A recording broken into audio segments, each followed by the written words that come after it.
Hello everybody, today's video is going to be about my initial thoughts on owning a rangefinder after many years of shooting with an SLR or a DSLR, and kind of my initial thoughts on what it's actually like using a rangefinder instead, and the kind of key differences that I've noticed moving from one system to another. And I'd love to know your thoughts, so post in the comments how you found it, or if you're thinking of getting a rangefinder. It doesn't have to be a Leica, might be your, they come in many shapes and sizes, might be you after like a Fed. I picked this one up, lovely little camera, not too different in size to the Leica, or even smaller. You can get rangefinders like the XA.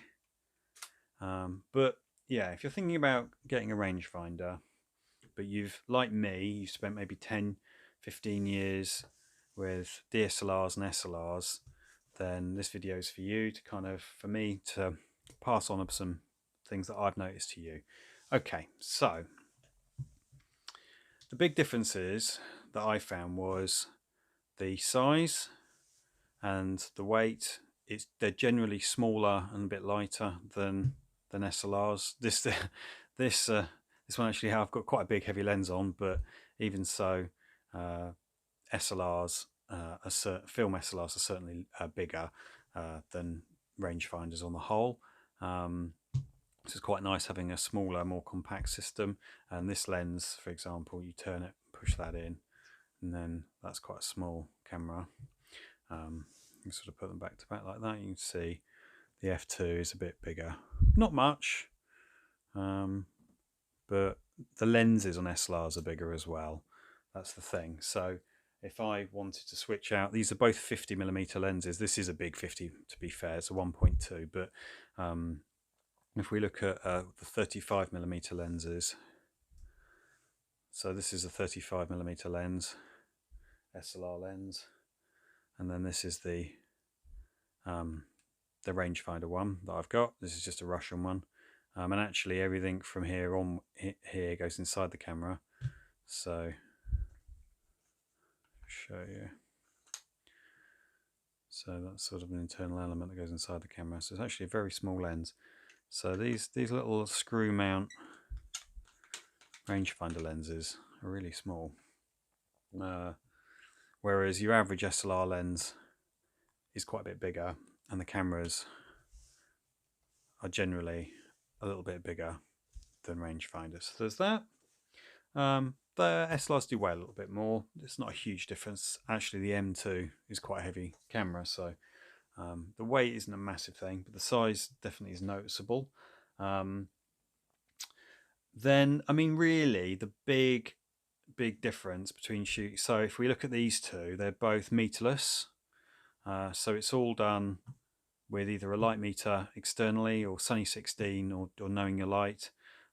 So they're comparable in that they're fully mechanical cameras, and the shooting experience for them should be sort of similar in a way, because you're going out with a fully mechanical camera and you're having to set the shutter speed on the top, and you set the aperture, the f stop on the lens, the same on both. You wind them both on the same way.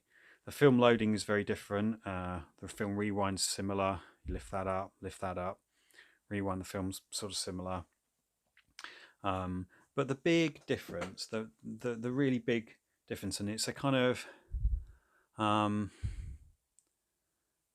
it's not that one is better than the other. They're both good in their own way. Is the viewfinder.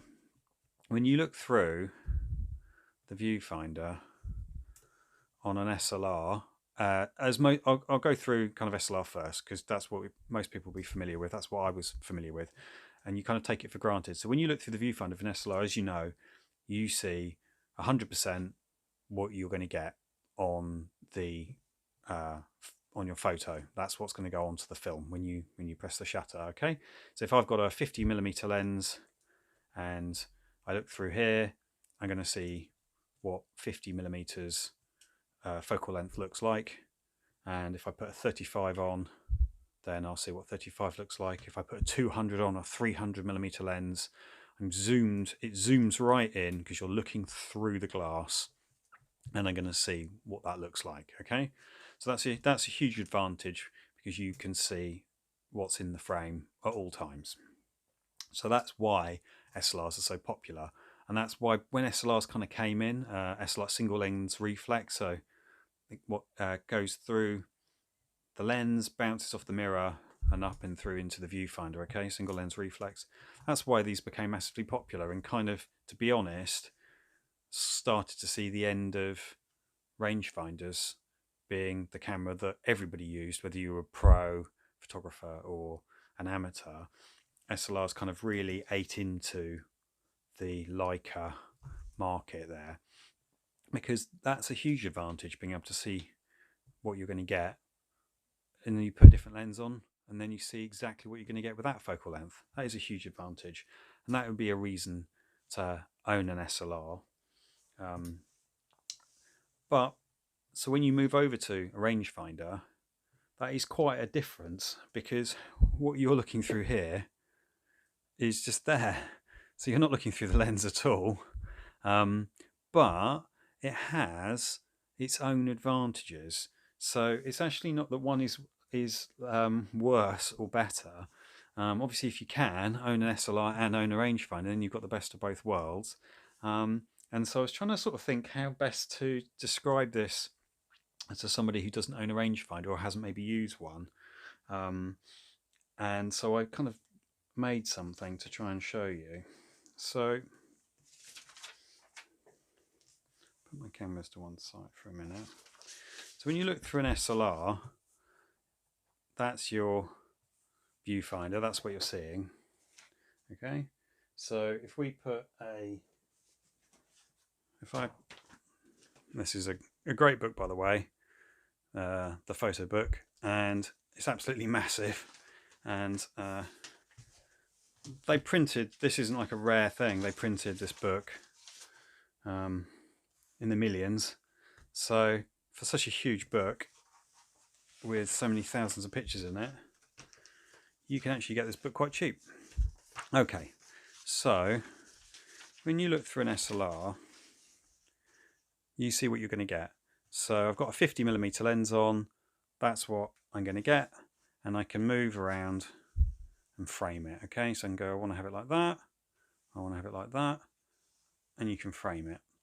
If something's outside of the frame, you can't see it, you have to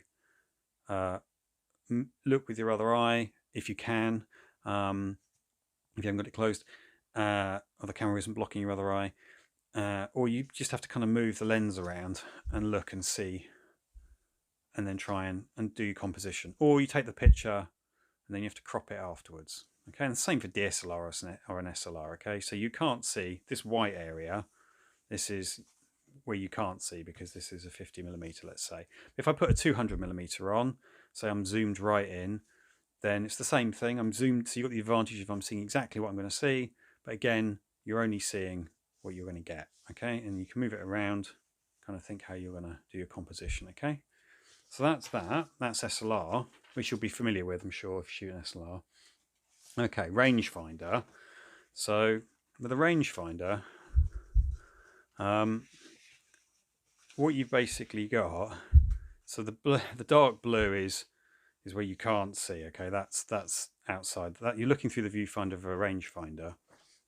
Let me just adjust the light actually a bit so you can see a bit better. There we go. So I'm looking through the viewfinder of a rangefinder, and I can see, and this is my view, this inside the blue, okay, blue square is the view. So I can see, like an SLR, I can see through, okay, I'm looking through, but I've got these frame lines.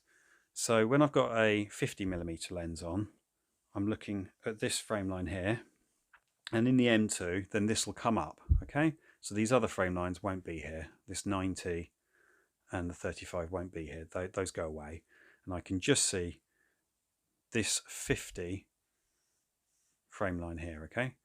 But I can still see everything around it, unlike the SLR. So what I'm doing is I'm framing I'm thinking, well, how do I want to frame this? So I maybe want her face in, okay, and her hand. I'm basically like that. I'm moving around thinking, how do I want to do my composition? But I can see everything outside of the frame as well, which makes composition, I find, sort of easier, or different anyway. And the reason I think rangefinders are so popular for street photography, so if I just close this book, I show you this, is if you think when Henri Cartier-Bresson was taking this picture, okay, if he was using an SLR, he can see this. He can't see what's out. He can't see what's here. Okay, he's lined up his shot. He can't see what's there. He can move around a bit to some extent, but he's kind of seeing this is his composition. Okay, but with a rangefinder, let's say he's turned the camera portrait like that, and he's got a 35mm lens on. Okay, which is there, right? These ones on the outer 35 here, right? So he's got it there like that, and he's framed it up. Well, he can see everything here. Okay, you can see all of that space around the photo. So he can see this person when they're not in the frame yet, as they come into the 35mm frame lines, which is where, and then he can snap the picture, and then you'll see them leave as well. So you have the advantage of being able to basically see outside of your frame lines. Or if you were taking it like that, and you're shooting a 50, let's say like that, you're shooting a 50, and you want that to be your photo, you can see everything going on outside of the 50 because you're not looking through the lens. So hopefully that makes sense. It's trying to explain it. You kind of just need to pick up a rangefinder like this Fed with a lens. These are about sort of £30–40 on eBay, something like that. And the great thing is these lenses, you can use them on your mirrorless cameras as well, so they're great. So it's worth getting, just buy one with a lens, because even if you don't get on with the camera, you find it's a bit too manual, a bit too clunky, the lens has got a life of its own. And then you can kind of try them out and see how it is. Now, rangefinders on these and looking through here, it's quite sort of small and a bit dark, but compared to a Leica, but you still get a feel for what it's like. And that was kind of it. I just wanted to try and convey with my, I made this earlier, sort of Blue Peter rangefinder, viewfinder, bit of apparatus here. I wanted to kind of convey the fact that with a rangefinder you can see the frame lines and you can see what's outside of the frame lines. So you're able to, as you focus, kind of work out what's going to come into the frame before it's there, versus an SLR where you kind of you're just going to see what's there, and you probably have to crop after. Okay, so that was kind of it really. Thank you very much if you're enjoying these videos, and if you've got a view on this as well, you've maybe gone for the other way from rangefinders to SLRs, and you prefer SLRs now, or you like both for different reasons like I do. I like them both for different reasons. Then post some comments below and I'll keep making more videos. Thank you.